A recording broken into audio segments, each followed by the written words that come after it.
Even more of Jacksonville's downtown will soon be under construction. Crews will shut down a section of the Riverwalk on the north bank for a bulkhead work. On your sides, Zach Wilcox joins us live from there now. And Zach, that closure starts this week. Yeah, Riley, if you didn't get your steps in on the North Bank already, it may be too little too late because they are closing down this section where we're at in the Brooklyn portion. We're at Jackson Street, so from Jackson Street all the way up to the Acosta, you can see it lit up here in the night sky. Fortunately, there is a detour for cyclists and runners and walkers to take, but it does take them away from that lovely view of the river.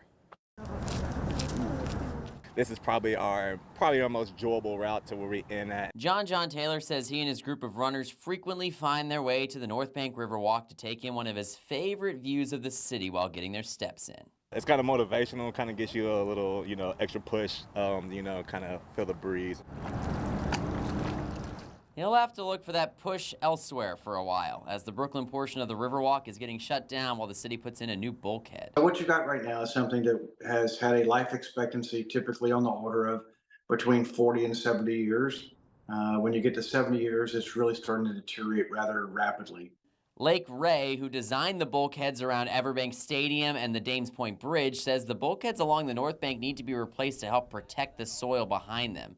City officials said in a news release the work is necessary to address subsidence issues, which means the land is caving in spots. Typically what is done is the original bulkhead is left in place, and they go somewhere on the order of 1 foot to about 1.5 feet in front of the original structure, and they will put in a new sheet. That process is set to take about a year. The Brooklyn section will close down first, west of the Acosta.